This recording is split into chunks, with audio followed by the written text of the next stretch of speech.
praise the Lord! Nung nagbisita po ako sa mga churches natin, itong bago lang, meron pong mga membro nagsabi sa akin na, Pastor Chit, napanood ka lang namin sa live. Pero iba pala pag personal na kaharap ka namin. So ganon din sa buhay na Diyos. Ang pagligtas niya sa mga tao sa sanglibutang ito, personal niya pinunta dito sa lupa. He personally came into this world para po sa ating kaligtasan.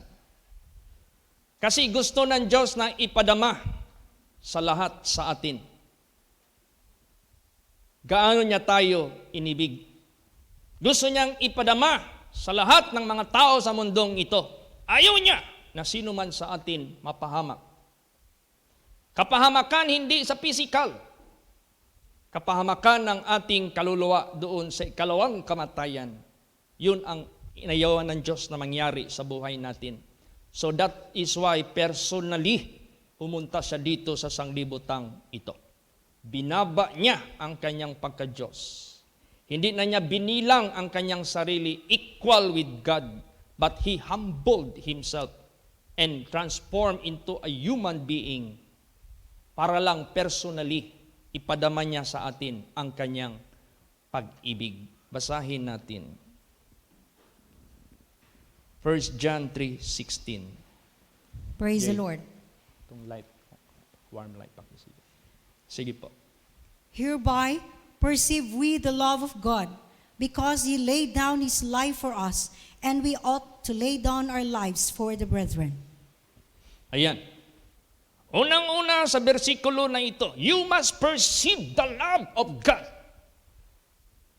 Kinakailangan maintindihan mo ang pag-ibig ng Diyos.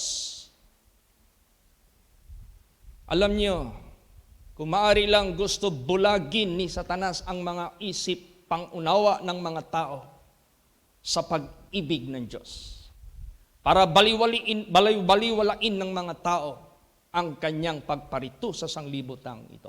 Para maging non-effect kahit paman ang ginawa ng Diyos para sa atin. Kaya we have to perceive the love of God. And what is the love of God? Alam naman natin, the love of God is everlasting.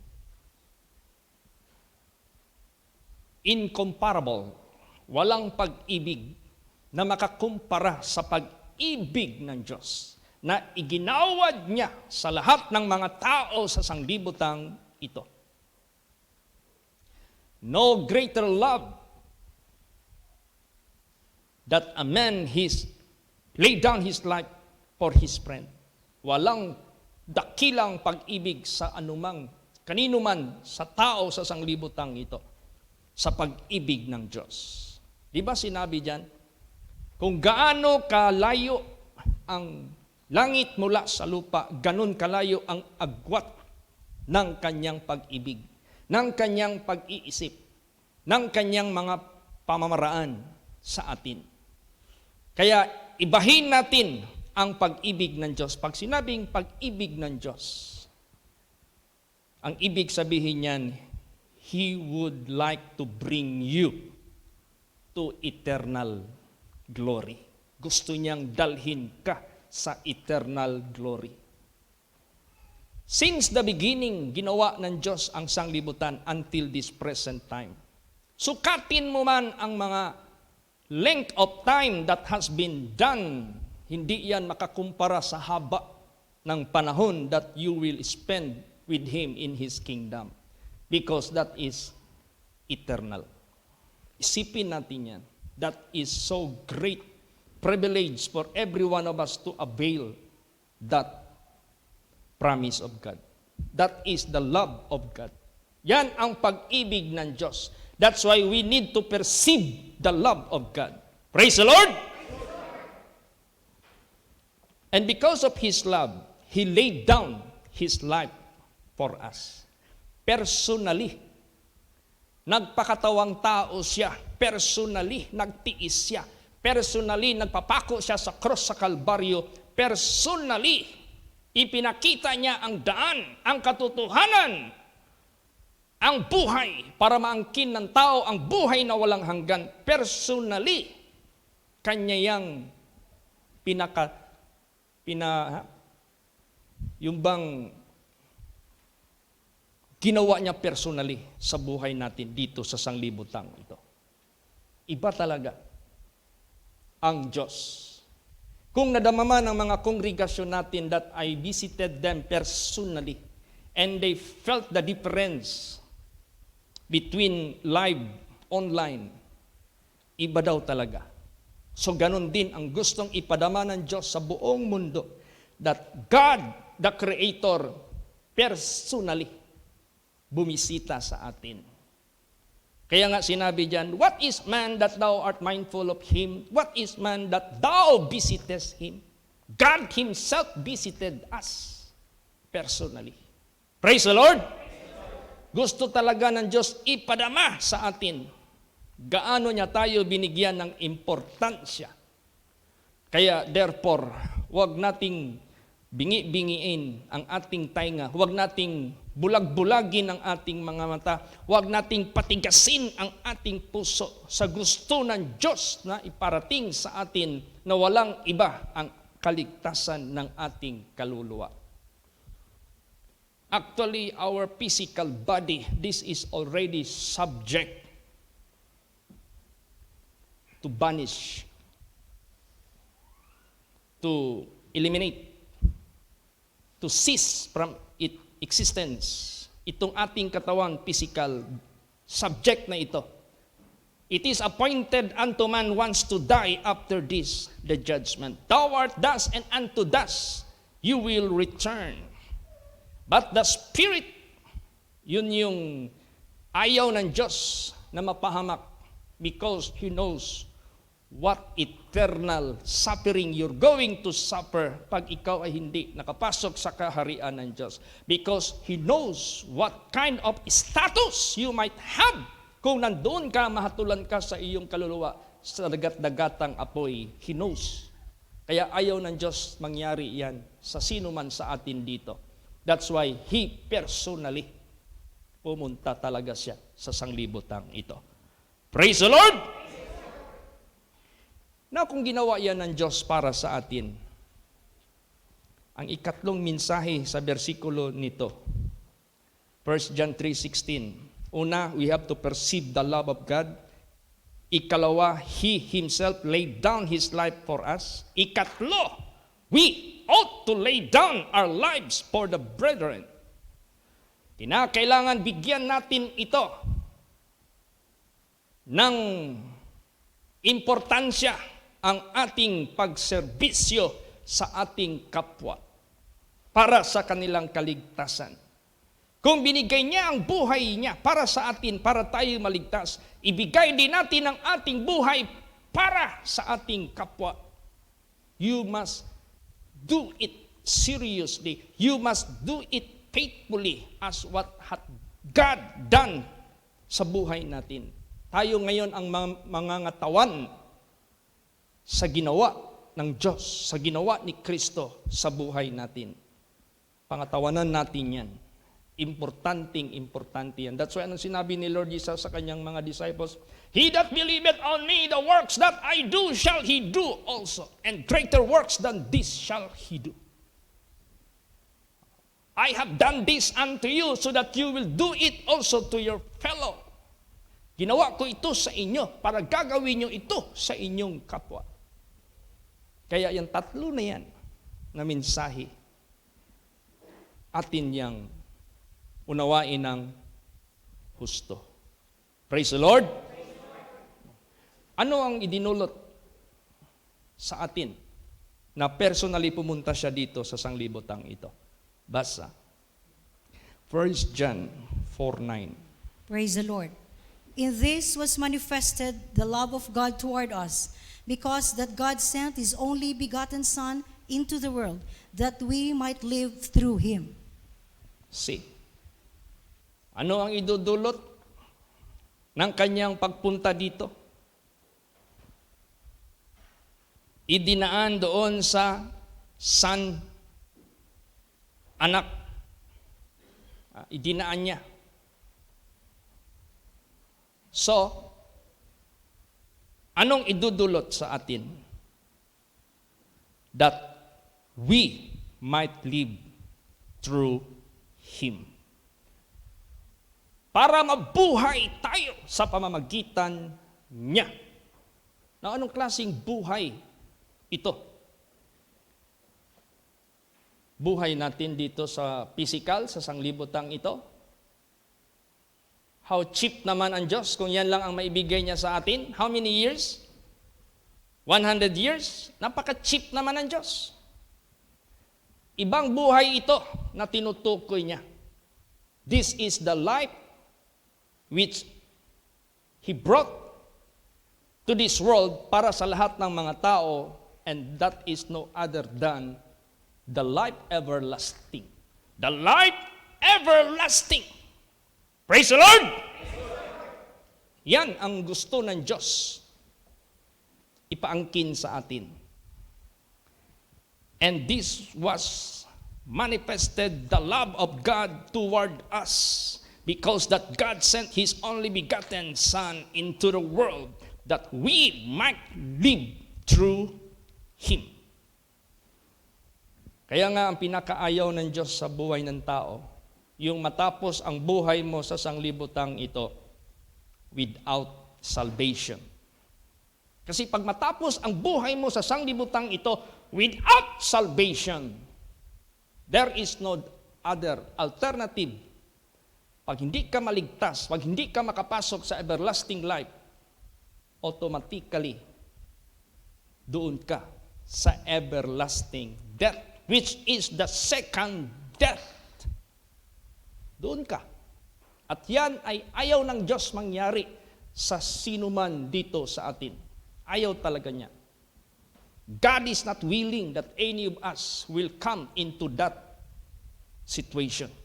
Kaya ang Diyos malungkot pag namatay ang tao sa kanyang kasalanan, malungkot ang Diyos. Bakit malungkot ang Diyos? Hindi siya makapasok sa kaharian ng Diyos. Bakit? Hindi siya naniwala sa pag-ibig ng Diyos. Ano yung pag-ibig ng Diyos? He came not to judge, to kill, to destroy, but He came to pardon, to forgive, and to transform us. Kaso, ikaw, hindi ka maniwala sa Kanya, hindi ka nag-repent. Forgiveness is not being availed. Kaso, hindi ka naniwala sa Kanya, you refuse to believe and follow Jesus Christ, ang nasunod mo si Satanas. Ayaw mong maniwala sa kaliwanagan, ang kadiliman ang iyong napuntahan. Kaya nga sinasabi diyan, because they did not receive the love of God, therefore God is sending them a strong delusion that they should believe a lie. Saan ka pa pupunta kung ayaw mo sa Diyos? Is there any Savior? Is there any who love you? Such the love of God? Wala na eh. Siyempre, pupunta ka talaga doon sa kamay ng kaaway ng Diyos. Kaya napaka-importante po. You should receive the love of God. And that is our Lord Jesus Christ. You should accept the love of God. You must accept what Jesus Christ is leading you. Kung saan ka nililid ni Kristo, accept it, receive it, follow.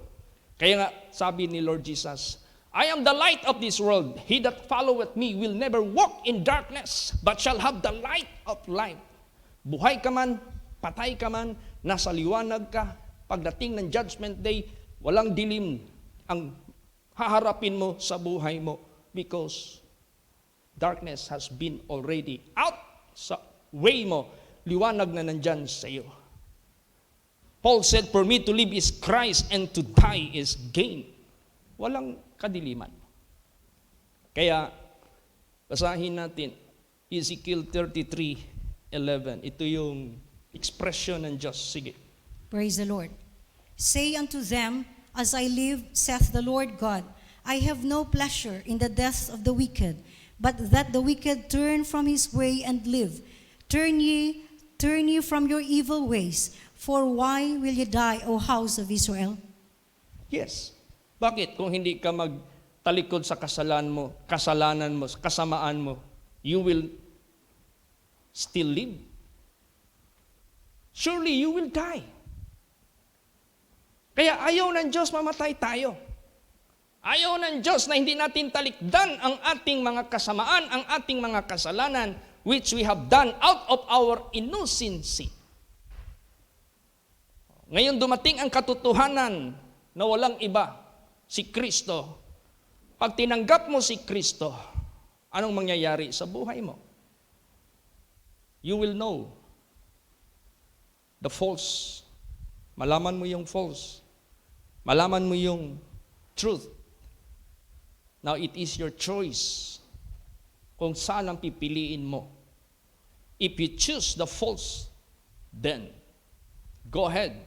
If you choose the truth, which is Jesus Christ, continue.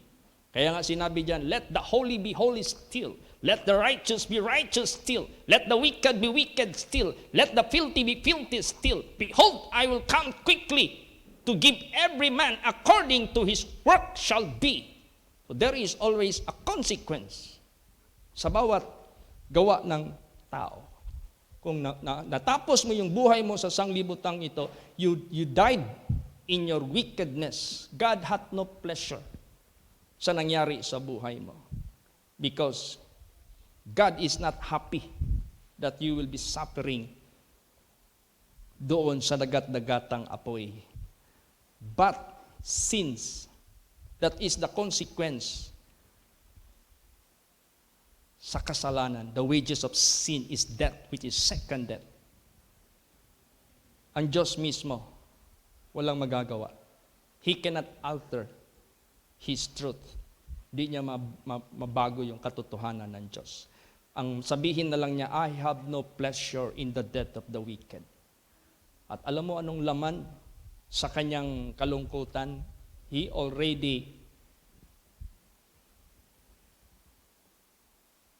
saw already, nakita na niya ang iyong kapahamakan doon. Kaya ayaw niya. Alam niya anong patutunguhan mo. Kaya nga ang tanong diyan, kayo Israel, in example lang yung Israel ha, kayo Israel, bakit magpapakamatay kayo? Sa pamagitan ng pagpatuloy ng inyong mga iniquities.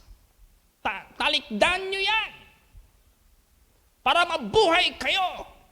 Alam ng Diyos, if someone repent, if someone turn away from their wicked ways, if someone will accept Him and follow Him till death, alam ng Diyos, mabubuhay sila. Alam ng Diyos, meron silang kaharian ng Diyos. Alam ng Diyos, katanggap-tanggap sila sa pagdating ng panahon. Kaya ang Diyos ang nakakaalam. Intentionally, personally, He came into this world. Wala na tayong excuse pa. Kaya, while you hear the voice of God, do not harden your heart. Huwag mo na talagang, kaya nga after I heard the message of God, through the mouth of the servant of God na ginamit ng Diyos, hindi ko na pinakawalan. It doesn't matter how young I was at that time. It doesn't matter. I was not able to finish the pleasures of the world because I have so much supposed to enjoy the pleasures of the world, but it doesn't matter kung yan ay na-cancel basta hindi ko napakawalan itong natanggap ko galing sa aking Creator. Praise the Lord! So, ganun. Bakit sa isip mo, masaya ang Diyos pag may maimpyerno? No. Bakit? Masaya ang Diyos? Inilaglag niya si Lucifer dito sa mundo? No. Ni anghel, ni tao, walang kasayahan ang Diyos mapunta doon. But that is their choice. Yan ang pinili nila. Basahin natin yan. Ezekiel 18:23. Praise the Lord. Have I any pleasure at all that the wicked should die? saith the Lord God, and not that he should return from his ways and live. Yan. Meron ba akong kaligayahan sa lahat ng mga masama na mamamatay? Sabi ng Panginoong Diyos, di ba ayaw niya na sila'y mamatay, subalit they should return from His way and live? Gusto ng Diyos, talikdan nila ang kanilang wicked ways para mabuhay sila. Yan ang gusto ng ating Panginoong Diyos. Kaya, walang ibang makapagbibigay sa atin ng tinatawag na distraction, kasalanan. You know why?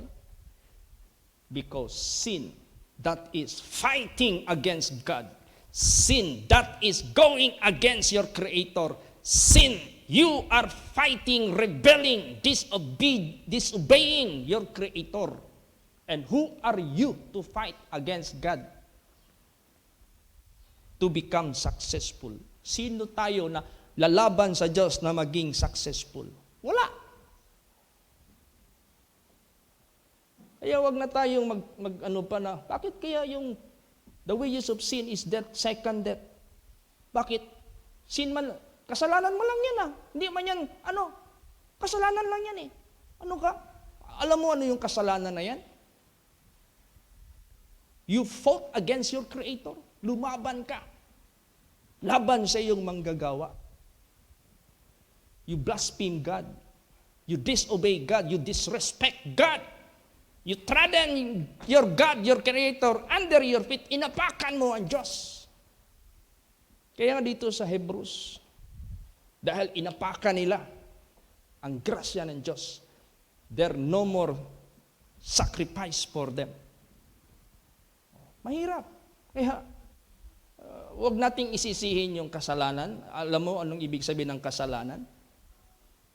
Malaking bagay yan sa buhay natin, sa ating ikakapahamak. Kaya malaking issue yan sa buhay natin. Kung hindi natin yan alisin, kung hindi natin yan hintuin, kung hindi natin yan hingian ng kapatawaran sa ating Panginoong Diyos at humingi tayo ng gabay sa Diyos para tayo hindi na mamatay dahil sa kasalanan na yan. Tingnan mo yung mga Psalms ni David. Because David struggled in his spiritual life. Meron pa dyan, search me, O God, and know my heart, and if thou see any wicked way in me, lead me in the way everlasting. Perfect thou the things which concerneth me. Let not presumptuous sin reign over me, so that I shall be innocent from the great transgression. Grabe ang kanyang pag-struggle. Grabe ang kanyang pagsisikap.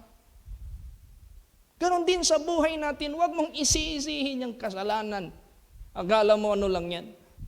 That's why hindi basta-basta ang consequence niyan. And that is the main point and main purpose of God in coming here personally to take away the sin world. Kasi alam niya what will be the cause of our destruction? Sin. Bakit inilaglag niya yung Lucifer na yan at mga angels? Because of sin. Bakit tinaboy si Adam and Eve sa paraiso? Because of sin. Bakit sinunog niya ang Sodom and Gomorrah? Because of sin. Tayo, kung sakaling harap tayo sa Diyos, bakit niya tayo itataboy? Because of sin. Now, gusto mo ba yung kasalanan na yan will rule over you? Will continue sa buhay mo? Of course not. Gawin mo.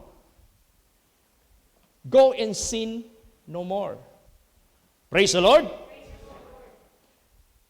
Then yung moments, yung message ng New Year, the rest of our time must be given to Him. That we should no longer live after the flesh for the lust thereof, but to the will of God. Obedience na yan, to the will of God. Faithfulness na yan sa Kanya to the will of God. You respect God to the will of God. You honor God to the will of God. You glorify your Creator. Yan ang gusto ng Diyos. Praise the Lord! Huwag kang ganon-ganon pa. Ang Diyos, straightforward yan. Pakinig ka ng gusto. Once the Lord is speaking, listen to Him well. He is loving you. He is caring for you.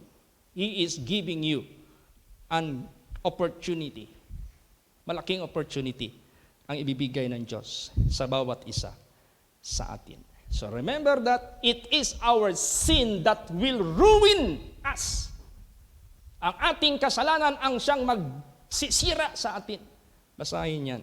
Ezekiel 18:30 and 31. Praise the Lord.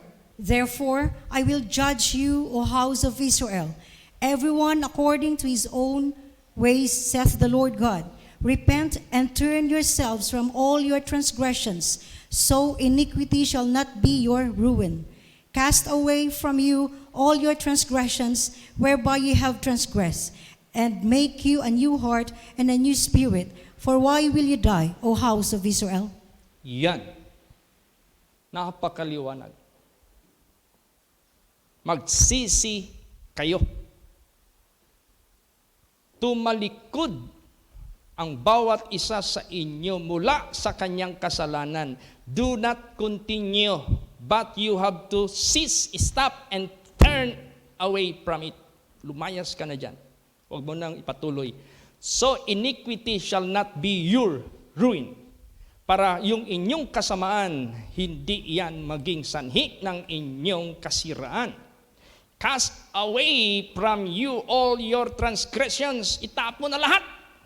Do not give importance, nor taking pleasure in it. Huwag mong ikaligaya yan. Huwag mong bigyan ng importansya sa buhay mo yan. Cast away from you all your transgressions, whereby ye have transgressed, and make you a new heart and a new spirit. For why will ye die, O house of Israel? So, merong ultimatum ang Diyos, merong warning ang Diyos. Pag hindi mo ginawa yan, sabihin na lang ng Diyos, why you want to die? Bakit gusto nyo talagang mamatay? Kung yan ang gusto nyo, mamatay na kayo. Patay ka talaga. According to His word. According to His judgment. Kaya nga, kung mag-judge na ang Diyos, I do not know you. You workers of iniquity. Ganong katapang ang Diyos sa mga taong nagbaliwala sa grasya ng Diyos. Sa mga taong who refuse the love of God. Tingnan mo, how fierce is God. Kaano siya katapang, I do not know you.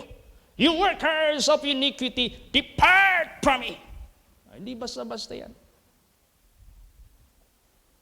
Pero kung sumunod ka sa Kanya, ang bait-bait niya. Well done, thou good and faithful.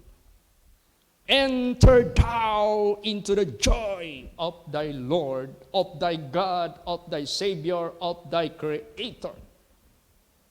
Pumasok ka. Ibig sabihin yan, you have already the passes. You have already the passport. You have already the access entering into eternal glory, eternal life, eternal riches. Hindi basta-basta yan. Maliitin mo yan.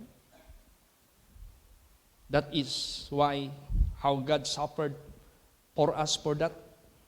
That is why God humbled Himself for that.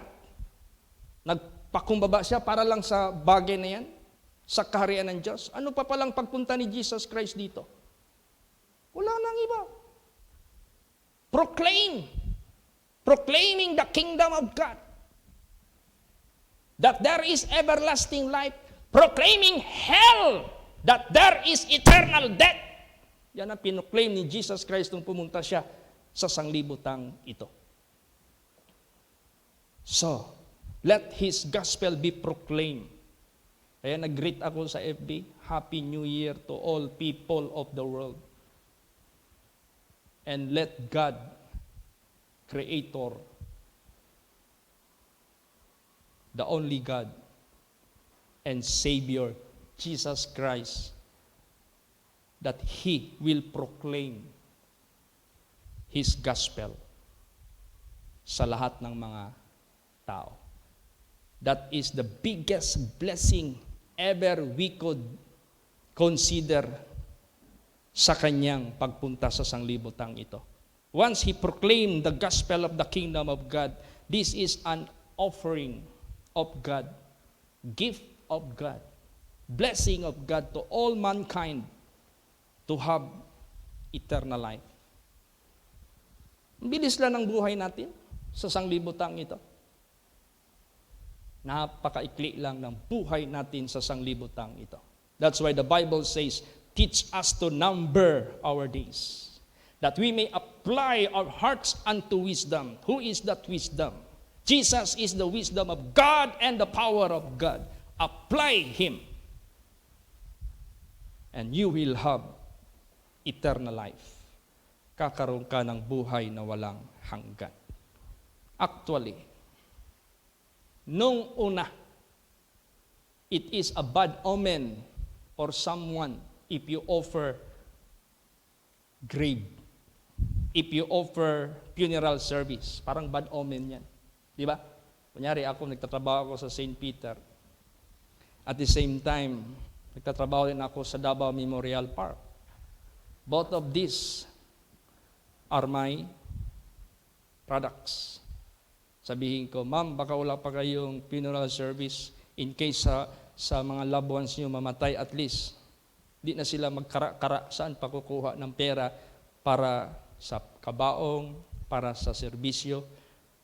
At kung wala pa kayong libingan, mahal kasi ang outright ng magbili ka ng libingan kung outright. Mas maganda yan, hulug-hulugan nyo, mas mura pa, hindi nyo lang mapansin, in case may mangyari. Noon yan, sabihin ng mga tao, hoy, ay kunin nyo tong luha.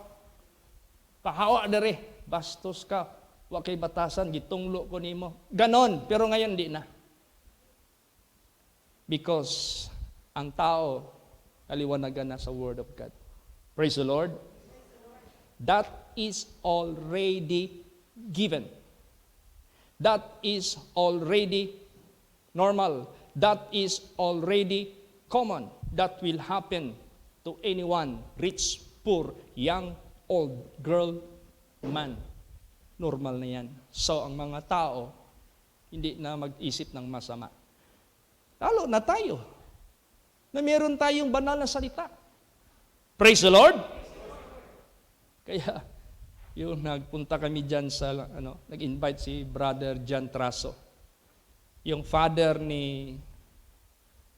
yung nagre-repair ng motor dyan, sa Ula. Namatay yung papa niya. Na-met ko pa yung papa niya, nung buhay pa. Namatay. Nung approaching na kami sa bahay nila, gabi naman yun, last night na yun, naririnig namin yung ugong ng mga tao. Yung iyak talaga na walang isa doon na makatanggap ba na namatay. Mayroong apo doon na ayaw niyang matanggap mamatay lolo niya. Naghalo-halo na, apo, o mga anak, o sino pa. Madama mo yung iyak ba nila na parang di nila matanggap. Alam mo anong klaseng iyak yan? Yung bang parang ihatid na sa grave yung lungkot nila. Na-feel ko talaga, sabi ko, Lord, comfort these people. Lord Jesus, enlighten these people. Lord Jesus, let them understand the situation. Ayun, pagbigay na ng Word of God, doon sila naliwanagan. Nahinto ang lahat ng kanilang sorrow. Hinto lahat. Kaya sa buhay natin, let us come to the reality. And God is the the one that will give us the real situation. Ang Diyos lang makapagbigay sa atin ng real situation na yan. Of course, mamatay man talaga tayo. Praise the Lord. And that is a must. And that is very necessary.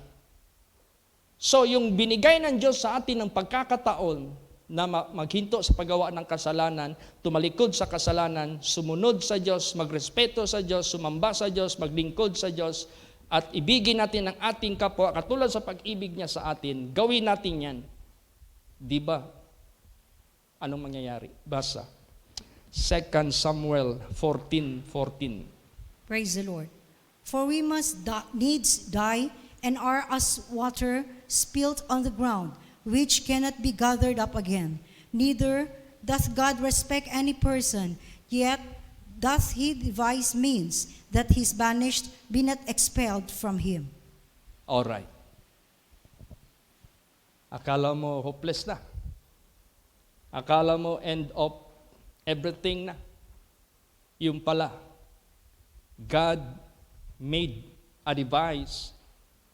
Through that device, our banish shall not be expelled from him. What is banish? Yung maiwan. Pag ang ating laman mamatay, the spirit or the soul will separate from the body. And that is the only thing remains. Yan lang yung naiwan. Pag yan ay na-expelled sa kanyang may lalang, patay kang bata ka.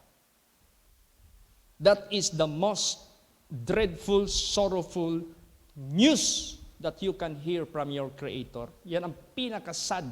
Yan yung pinaka-bitter. Yan yung pinaka-sobrang lungkot pag yan ang marinig mo sa iyong Creator. Expelled ka. Yun ang pinakasakit.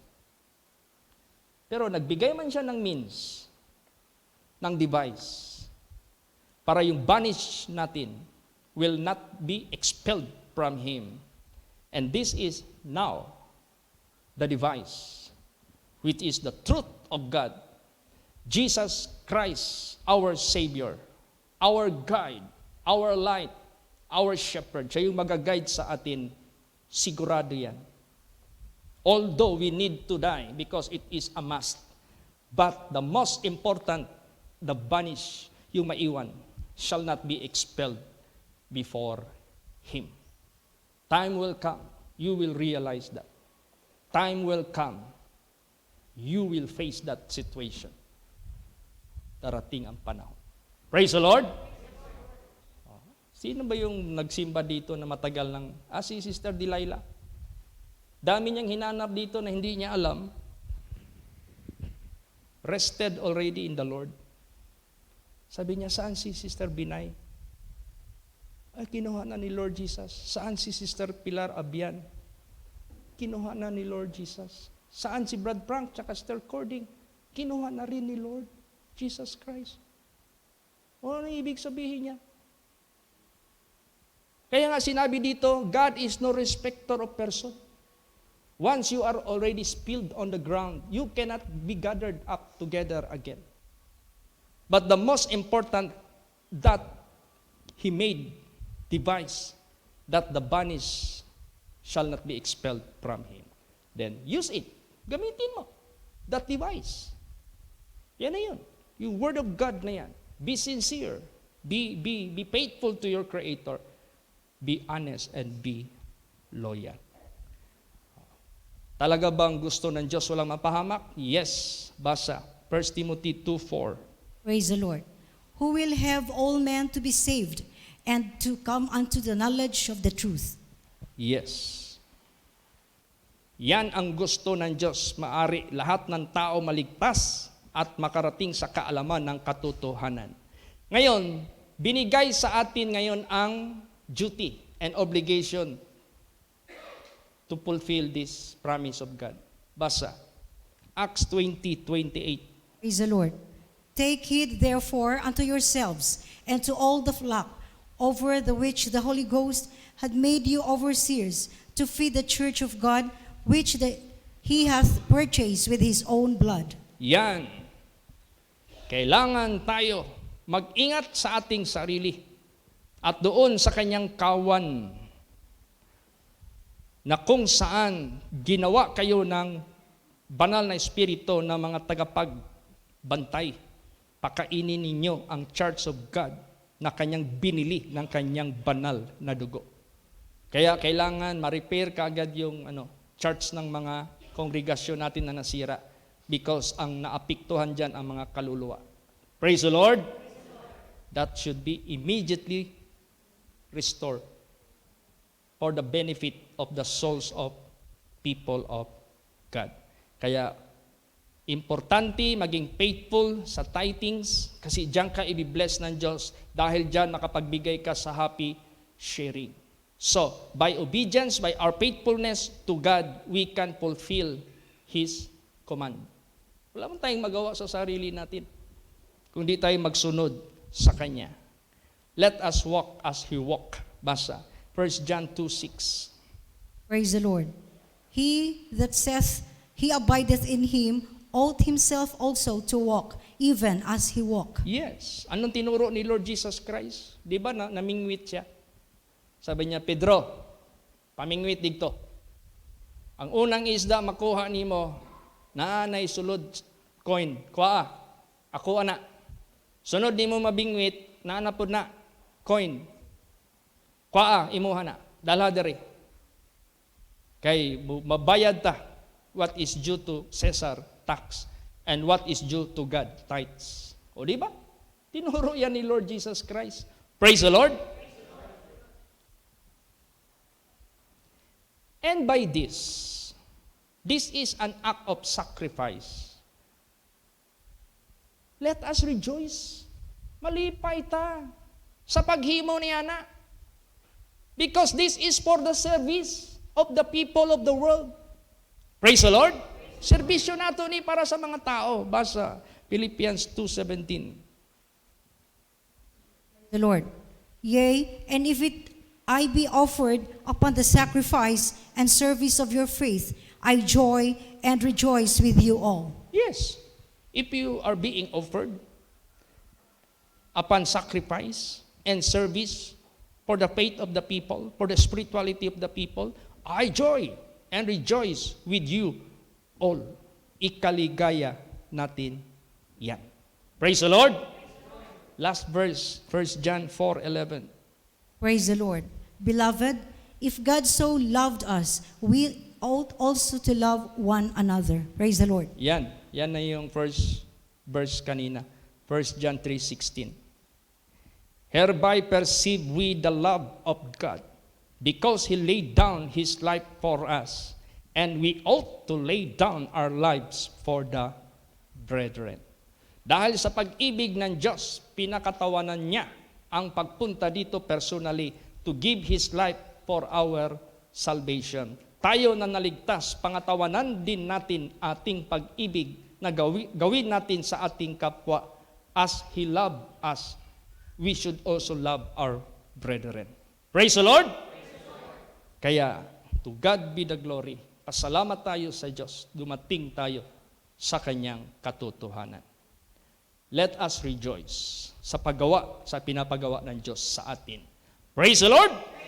Magsitayo po ang lahat.